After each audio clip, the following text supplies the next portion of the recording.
Naam, heri ya mwaka mpya 2026 mtazamaji popote pale ulipo. Bila shaka hujambo na karibu katika taarifa yetu ya habari ya kutwa nzima ya leo. Jina langu ni Salma Shabani. Utakuwa nami katika habari za kitaifa na kimataifa, na katika michezo utakuwa naye Eden Bahati, goalkeeper wa kisasa. Karibu sana, tuanzie huko Morogoro. Watu 10 wamefariki dunia na wengine 23 kujeruhiwa kwenye ajali iliyotokea usiku wa kuamkia leo katika kijiji cha Maseyu, kata ya Gwata, wilaya ya Morogoro, barabara kuu ya Morogoro Dar es Salaam. Ajali iliyohusisha basi la abiria aina ya Mitsubishi Fuso kugongana uso kwa uso na lori la mizigo na kusababisha magari yote kuteketea kwa moto. Taarifa ya Jimmy Mengele inafafanua zaidi.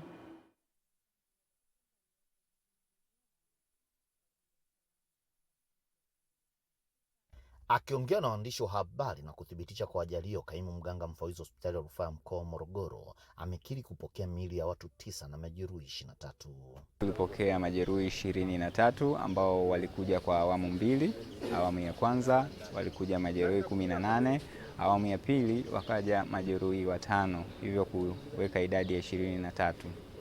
Kati yao majeruhi wanaume wako 13 na wanawake wako 10. Kati yao majeruhi watoto wako 5. Walianza kupata huduma mara tu walipowasili katika hospitali yetu. Wengine waliingizwa kwenye chumba cha upasuaji na kufanyiwa upasuaji na wanaendelea vizuri. 5 kati yao 23 hali zao ni nzuri na tumejiridhisha, jopo la madaktari limejiridhisha kwamba wanaweza kuruhusiwa na kuendelea na matibabu wakiwepo nyumbani. Kwa upande wake, kamishna operation na mafunzo ya Jeshi la Polisi Tanzania CPA Awadhi Juma amefika katika eneo hilo lililotokea ajali pamoja na hospitali, ambapo amesema uchunguzi wa awali umebaini kuwa chanzo ni uzembe wa dereva wa lori kuama upande wake. Ni uzembe wa dereva wa gari hilo lori kuhama upande wake na kwenda upande mwingine na kugongana uso kwa uso na hilo basi. Naomba nitumie fursa hii kutoa wito kwa madereva wote wa magari na vyombo vyote vya moto kuendesha kwa tahadhari sana ili kuepuka ajali hizi ambazo zinachangiwa na uzembe mkubwa sana. Kamera ya Channel 10 imefanikiwa kuongea na baadhi ya majeruhi wa ajali hiyo. Sasa ilipokuwa spidi, kulikuwa kuna roli mbele na ilikuwa ina overtake. Sasa yule mwenye basi akashindwa kucontrol sababu alikuwa spidi. Naona alikuwa anakwepa, lakini ile lori lilikuwa linakuja. Kwa hiyo akakutana uso kwa uso. Tumeenda, mwendo ulikuwa mzuri, sio mbaya sana, ila njiani kulikuwa kuna mvua kubwa sana. Katika ile mvua tumeenda mpaka kupita Mikesi hapo, kufika mbele ndio dereva wa lori ambao alikuwa anatoka Dar es Salaam anakuja huku ndo alitusababishia ajali. Jimmy Mengele, Channel 10. Ni taarifa ya kusikitisha hiyo, na Mungu azilaze mahali pema peponi roho za marehemu. Watu kadhaa wanahofiwa kufa na wengine kujeruhiwa Alhamisi baada ya mlipuko na moto kwenye baa katika eneo la mapumziko la Crans Montana huko Valais Canton, kusini magharibi mwa Uswizi. Rais wa shirikisho la Uswizi Guy Parmelin aliahirisha hotuba yake ya mwaka mpya iliyopangwa na kutoa rambirambi kwa familia za waathiriwa. Kwa mujibu wa polisi, imeripoti kwamba angalau watu 10 wamefariki katika tukio hilo, huku baadhi ya vyombo vya habari vya eneo hilo vikidai idadi hiyo inaweza kuwa kubwa zaidi. Msemaji wa polisi alikataa kuthibitisha idadi kamili, lakini alisema watu wengi waliokuwa wakipokea matibabu kutokana na majeraha ya moto, ambao moto ulianza saa 7:30 usiku katika baa inayoitwa Le Constellation. Eneo hilo limefungwa kwa sasa, polisi wamesema katika taarifa, na kuongeza kwamba sababu ya mlipuko huo bado haijafahamika. Zaidi ya watu 100 walikuwa ndani ya baa wakati wa mlipuko, msemaji wa polisi aliongeza. Rais wa Jamhuri ya Muungano wa Tanzania Mheshimiwa Dr. Samia Suluhu Hassan ametoa rai kwa Watanzania kuendelea kufanya kazi kwa bidii, mshikamano na uzalendo ili kufikia malengo ambayo taifa limejiwekea.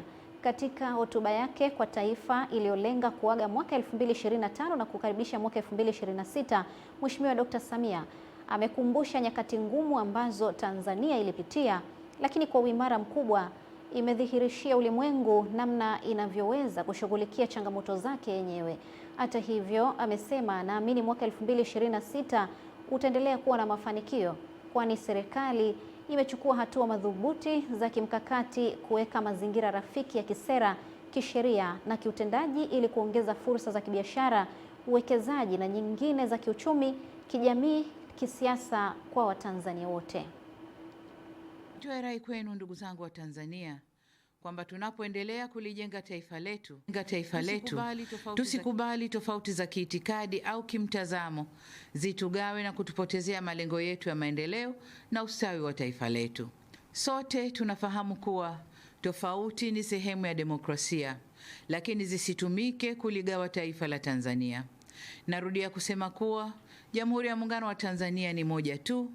Ndani ya jamhuri hiyo kuna Watanzania ambao wamejengwa na itikadi ya kuamini kwamba amani, umoja na mshikamano hujenga uzalendo na ndio virutubisho vinavyotuletea maendeleo endelevu na ustawi wa Watanzania. Ndugu wananchi, katika mwaka 2025 serikali ya Jamhuri ya Muungano wa Tanzania imetimiza majukumu yake nchini na hata kikanda na kimataifa. Tumeweza kutimiza kamilifu wajibu wa wanachama wetu katika shughuli za Jumuiya ya Afrika Mashariki, Jumuiya ya Maendeleo ya Nchi za Kusini mwa Afrika, Jumuiya ya Nchi za Ukanda wa Maziwa Makuu, Umoja wa Afrika, Jumuiya ya Madola, nchi zisizofungamana na upande wowote na vile vile Umoja wa Mataifa. Tumetimiza wajibu wetu wa kulipa ada za wanachama, kushiriki mikutano, kujenga haiba na kulinda heshima ya taifa letu na kutoa mchango wetu kwenye shughuli za kimaendeleo, mazingira, siasa, ulinzi na usalama duniani. Aidha, mwaka 2026 Tanzania itaendelea kuimarisha na kudumisha ushirikiano wa kimataifa na kikanda. Vile vile, Tanzania itaendelea kutumia diplomasia ya uchumi kuvutia uwekezaji, kukuza biashara na kujenga ustawi wa watu wake, sambamba na kusimamia ulinzi wa taifa na mchango wake katika amani na usalama barani Afrika na dunia. Ni Rais wa Jamhuri ya Muungano wa Tanzania Dr. Samia Suluhu Hassan wakati akilihutubia taifa. Wananchi wa mtaa wa Kiembe Samaki, kata ya Kilakala, manispaa ya Temeke, jijini Dar es Salaam wamelalamikia mkandarasi anayejenga barabara eneo la maji machafu kwa kushindwa kuweka mitaro na kusababisha maji kutuama kwenye makazi yao, hasa wakati mvua inaponyesha.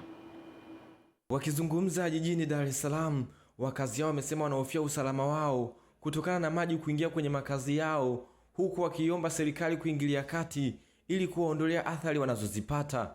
Mkandarasi sasa hivi anamaliza mwezi, hatujamuona. Tunamuona kijana tu anakuja na gonga hizi mbao na kuondoka. Mpaka leo hatujui tatizo nini. Barabara hawajalipwa pesa au kuna shida gani? Hatumuoni diwani, hatumuoni hapa mwenyekiti wa serikali mitaa, hatumuoni mtu wote kuja kutuuliza sisi wakazi wako. Kama mnaona watoto wanaathirika, maji kama hivi, upitaji wenyewe umekuwa shida. Jina langu Aziza Mohamed Nchaule. Hii changamoto siku ile kuja mvua, walivyoamka wanangu asubuhi ndo watakuta haya maji yamejaa. Mimi mwenyewe nilikuwa huko shamba, nimerudi jana kwa sababu ya changamoto hili.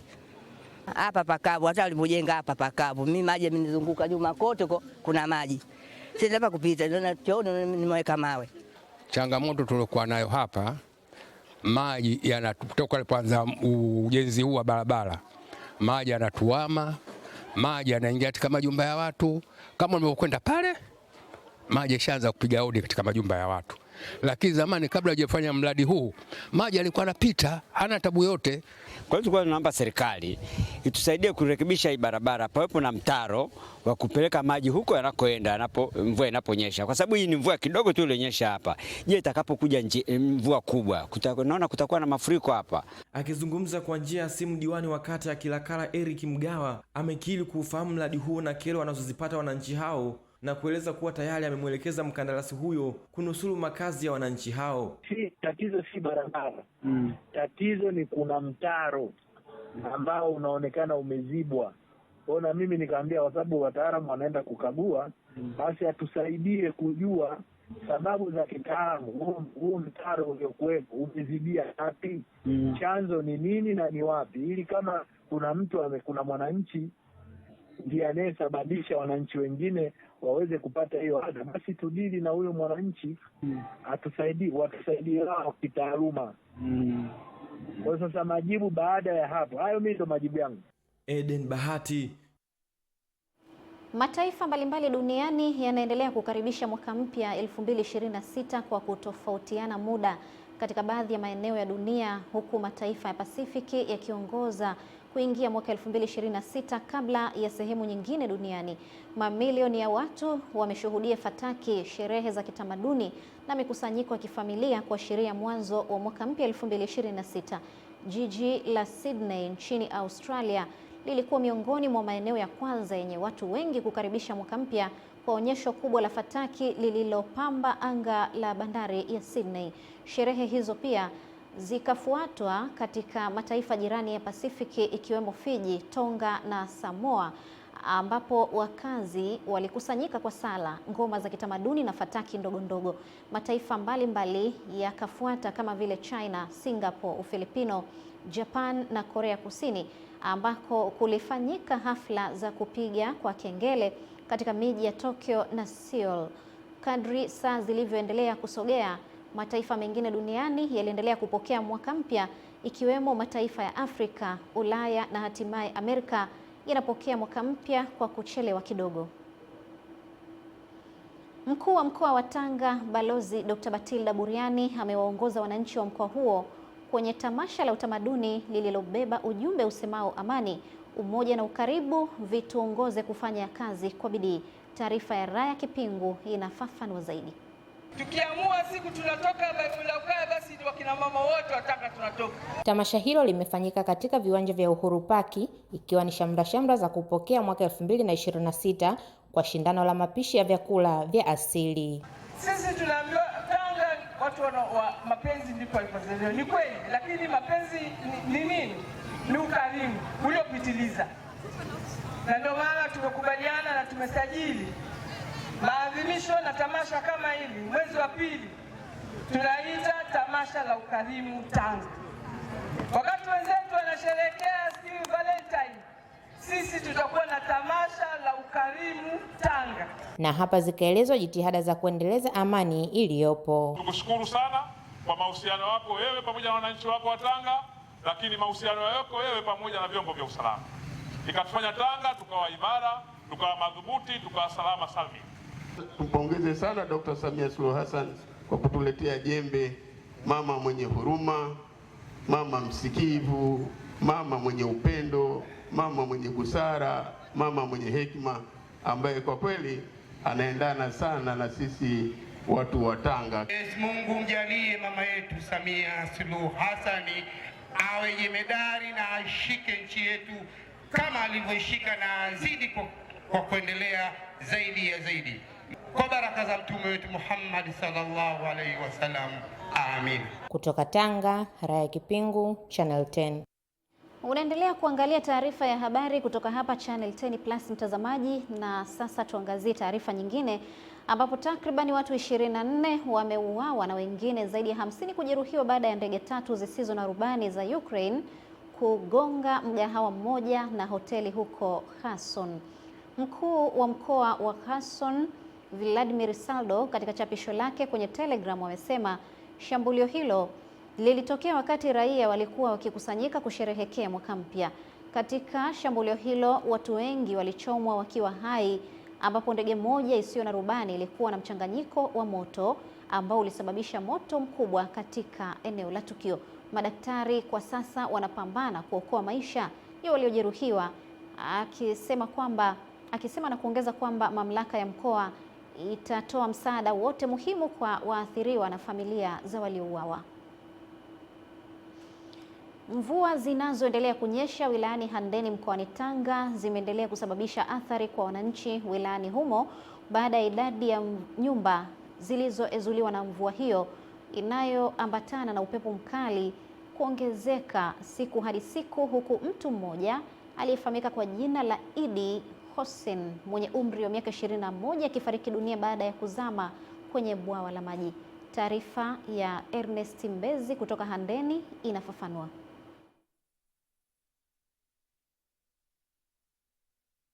Tukio la kijana huyo kuzama bwawani limetokea muda mchache baada ya mvua kubwa kunyesha na kusababisha nyumba kuezuliwa kwenye mtaa wa Kwenkhambala uliopo nje kidogo ya mji wa Handeni.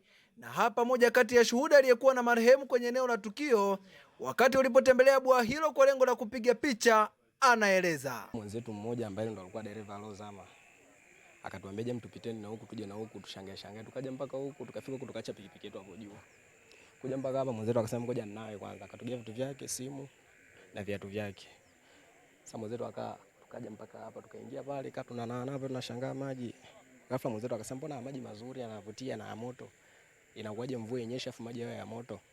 Kana sogea mbele pale, ghafla tukashangaa mwenzetu kateleza akazama pale ndani ya maji. Mwenyekiti wa serikali ya mtaa wa Kwenkhambala Mohamed Somboja anaeleza athari za mvua kwenye eneo lake, huku akikiri kutokea kwa tukio la kijana huyo kuzama kwenye bwawa hilo. Mnamo jana saa 11 ilinyesha mvua kubwa sana iliyoambatana na upepo. Ule upepo ulikuwa mkali sana ambao umesababisha baadhi ya nyumba kuezuliwa. Takribani nyumba 9 za wananchi. Ilipofika saa 12 jioni nikaona watu wanakimbia hapa mtaani kuwaulizia, akasema kwamba kuna mtu kadumbukia bwawani. Kwa sasa hali yetu sio nzuri. Yaani kama hivyo tumelala hapo na maarifa ya kuweza kuitengeneza kwa leo hatuna. Sasa kwamba watu tumeishi tu hivi. Ombi letu kwa serikali, tunaomba kama inawezekana kupewa msaada, tupewe msaada. Mratibu msaidizi na mkuu wa jeshi la zimamoto na uokoaji wilaya Handeni Ramadhani Matipwiri ameongoza kikosi cha uokozi kilichofanikiwa kuopoa mwili wa marehemu kwa kushirikiana na wananchi, na hapa anatoa wito kwa wananchi kufuatia mvua zinazoendelea kunyesha. Tunapokuwa tunatumia vyombo vyetu, tunapokuta maji yamekatiza kwenye barabara, basi tuhakikishe kwamba maji mpaka ameisha yote ndio tuweze kuendelea na safari zetu. Hali kadhalika na wale wananchi ambao tunatumia kwenda kuchota maji kwenye visima, lazima tuhakikishe kwamba eneo hilo ambalo tunalichota maji basi ni eneo salama. Mshukuru sana mkuu wa wilaya ya Handeni anavyoshiriki nasi kwenye matatizo yanayowakuta wananchi wa Handeni mjini. Lakini pia nimshukuru mheshimiwa mbunge wa Handeni mjini, kila linalotokea huwa tunamshirikisha na lazima afike na kuwashika mkono wananchi. Mungu ailaze roho ya marehemu mahali pema peponi. Amin. Kutoka wilayani Handeni mkoani Tanga, mimi ni Ernest Mbez, Channel 10. Mamlaka ya mapato Tanzania TRA imesema mwaka 2025 uliomalizika jana ulikuwa na mafanikio makubwa licha ya changamoto ndogo ndogo zilizojitokeza katika kota ya mwisho. Akizungumza na waandishi wa habari jijini Dar es Salaam kuhusu utendaji wa mamlaka hiyo kwa mwaka wa jana, Kamishna Jenerali wa Mamlaka ya Mapato Tanzania TRA Bwana Yusuf Mwenda amesema wameweza kukusanya fedha za kutosha licha ya changamoto zilizojitokeza kwa sababu ya sera nzuri za uchumi na mfumo mzuri wa kodi unaoweza kuhimili misukosuko. Kwa kota nzima tulikuwa tunapaswa tukusanye trilioni 9 na bilioni 660. Tumeweza kukusanya trilioni 9 na bilioni 800. Hiki ni kiasi kikubwa na ni ufanisi wa 101.2 kwa kota nzima. Kwa hiyo tuna kila sababu ya kuwashukuru sana walipa kodi kwa ufanisi huo. Lakini kipekee zaidi kwa kota ya pili ambayo ni kubwa, kwa mwezi ambao umeisha jana tulikuwa tunapaswa tukusanye trilioni 4 na bilioni 14, lakini mpaka tunamaliza jana usiku tumeweza kukusanya trilioni 4 na bilioni 130, ambao ni ufanisi wa 102.9. Lakini kiasi hiki ni kikubwa na ni mara ya kwanza kusanywa na nchi, kwa maana ya TRA ambao ni wakala wa nchi, kusanya trilioni 4 na bilioni 130 kwa mwezi mmoja. Aidha, Mamlaka ya Mapato Tanzania imewatakia heri ya mwaka mpya walipa kodi wote na wananchi kwa ujumla ambao wamechangia kwa kiasi kikubwa mafanikio yaliyopatikana kwa kuwa wameonyesha ushirikiano mkubwa wa kulipa kodi kwa hiari. Kwa niaba ya Mamlaka ya Mapato Tanzania nichukue fursa hii kwanza kuwatakia heri ya mwaka mpya walipa kodi wote nchini. lakini pia wananchi wote, kwa sababu hata wananchi nao ni walipa kodi na tunawatakia heri wananchi na walipa kodi, kwa sababu kwa ushirikiano mkubwa ambao wameutoa katika mwaka wa 2025 tumefanya nao kazi vizuri mpaka tumemaliza mwaka, lakini pia walipa kodi wengi wameonyesha ushirikiano wa kulipa kodi kwa hiari. Kamishna Jenerali huyo wa TRA amebainisha kwamba mamlaka yake imejipanga vyema kushirikiana zaidi na walipa kodi na kuwawekea mazingira mazuri kwa mwaka huu wa 2026. Mimi ni Witness Ngalawa na hii ni Channel 10. Wakazi wa mkoa wa Mtwara wanaotumia barabara ya uchumi Mtwara Newala hadi Masasi wameomba serikali kumsimamia mkandarasi anayejenga barabara hiyo kwa kiwango cha lami kutengeneza vizuri barabara za mchepuko ili zipitike, kwani zimekuwa hazipitiki kwa urahisi hasa kipindi hiki cha mvua na kugeuka kuwa kero kwa wananchi. Adam Malima, mwandishi wetu kutoka mkoani Mtwara, ana maelezo kamili juu ya taarifa hii. Serikali sasa ipo katika utekelezaji wa ujenzi wa barabara kwa kiwango cha lami kilomita 160 kutoka Mnivata hadi Masasi. Barabara hii ni ya uchumi ambayo inaunganisha wilaya zote za mkoa huu wa Mtwara. Lakini kilio kikubwa kwa wakazi wa mkoa huu wa Mtwara ni namna mkandarasi anavyotengeneza barabara hii, ambapo barabara za mchepuo zimekuwa changamoto kubwa kwa watumiaji wa barabara hii, na kuiomba serikali kumsimamia mkandarasi kuhakikisha kwamba njia hii inapitika wakati wote wakati wa utekelezaji wa mradi huu. Diversion zinasumbua kwa kweli. Tunaona tunapita barabara, tumeacha diversion, tunapita kwenye barabara yao leo rekebisha. Kwa sababu diversion ni shida. Ukipita kwenye diversion gari inanasi. Waturekebishie ili tuweze kutembea vizuri, kwa sababu tunapakia abiria. Sije katokea changamoto kubwa ikawa ni athari kwetu. Tope inateleza, ina maana una slide. Unaweza kupigwa kofi ukahamishwa njia ukaenda kushoto. Unaweza kusababisha ajali yani. Changamoto ambazo tunapitia ndo hizo. Juzi tu hapo kuna gari tumekuja kuitoa hapo kidogo haiangushi. Huu mradi haukuanzia huku tu, hata kule Masasi nako umekuwepo mradi kama ule, lakini kule wako chap sana tofauti na huku kwetu. Kwa hiyo sasa hatuwezi kuelewa shida iko wapi. Wakala wa barabara TANROADS mkoa wa Mtwara umempa mkandarasi siku 14 kuhakikisha kwamba barabara za mchepuo zinapitika wakati wote ili kutokwamisha shughuli za wananchi ndani ya mkoa huu wa Mtwara. Mkandarasi amepewa siku 14 kurekebisha yale maeneo ambayo ni finyu. Gari yoyote ikikwama kwenye ile diversion inatakiwa isikae zaidi ya nusu saa, inatakiwa iwe imetoka. Huyu ni mkataba. Kwa hiyo sisi bado tunamuhimiza mhandisi mshauri kuweza kusimamia mkataba. Na hii ndiyo barabara ya uchumi ambayo inaendelea kujengwa kwa kiwango cha lami. Kutoka mkoani Mtwara, Adam Malima, Channel 10. Adam Malima. Naam, na sasa ni huko nchini DRC mtazamaji, ambapo serikali ya Jamhuri ya Kidemokrasia ya Kongo DRC imesema kwamba zaidi ya raia 1500 wameuawa katika ghasia zinazozidi kuongezeka katika jimbo la mashariki mwa nchi hiyo la Kivu Kusini tangu mapema Disemba mwaka jana 2025. Taarifa iliyotolewa na serikali ya nchi hiyo inasema mapigano yameongezeka katika maeneo kadhaa ya jimbo hilo, haswa kando ya mhimili wa Kamanyola Uvira, ambapo operesheni za silaha zimesababisha watu wengi kuyahama makazi yao. Mamlaka zilizohusisha ongezeko hilo na makundi yenye silaha yanayofanya kazi katika eneo hilo na kuyashutumu kwa kukiuka ahadi zilizopo na sheria za kimataifa za haki za binadamu. Serikali ya nchi hiyo ilisisitiza azma yake ya kurejesha mamlaka ya serikali nchi nzima na kutafuta wajibikaji kwa wale wanaohusika kupitia njia za kidiplomasia na mahakama. Wakati huo huo, zaidi ya watu 500,000 wamelazimika kuyakimbia maeneo mengi ya Kivu Kusini, ikiwa ni pamoja na Uvira, Fizi na Mwenga. Tuelekee sasa huko katika ukanda wa kaskazini mwa Tanzania, ambapo wafugaji wa ng'ombe wa maziwa wilayani Kiteto katika mkoa wa Manyara wameishukuru serikali kwa kuwawezesha kuwa na soko la uhakika la maziwa baada ya kuanzisha kiwanda cha kusindika zao hilo. Kuringe Mongi ana taarifa kamili kutoka mkoani Manyara.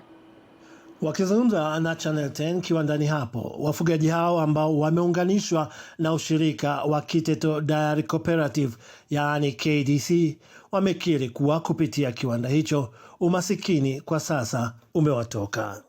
Tunamshukuru Mungu kwa kupata mahali pa kuleta maziwa, maana huko zamani kabla hatujawa na hiki kiwanda maziwa mengi yalikuwa yanamwagwa, lakini sasa hivi tumepata mahali pa kuleta maziwa. Mwanachama analeta maziwa na ambao sio wanachama, na tunawahamasisha wengine ambao sio wanachama waweze kuleta maziwa hapa kiwandani. Na naendelea, nilikuwa na ng'ombe wawili, sasa hivi nina ng'ombe 5. Kilichonivutia ni baada ya kuanza kupata soko la maziwa na uhakika wa kuuza maziwa yangu. Mwanzo nilisema hii kazi sio ya kufanya kwa sababu sikuwa na soko la uhakika. Maziwa yalikuwa yakiharibika. Naye mwenyekiti wa bodi ya KDC Bwana Samuel Palanjo, ambacho ni moja ya vyama vya ushirika vinavyosimamiwa na Tume ya Maendeleo ya Ushirika TCDC, amesema mpango walionao ni kuzalisha maziwa ya unga katika siku za usoni. Tunahama kwenye maziwa ya kawaida, lakini pia tuwe na maziwa ya unga.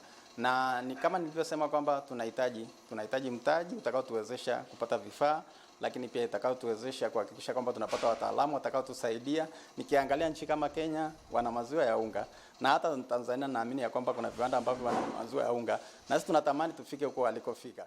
Kiwanda hicho cha ushirika wa Kiteto, mbali ya kuzalisha maziwa, kinazalisha pia jibini na bidhaa nyingine mbalimbali za maziwa.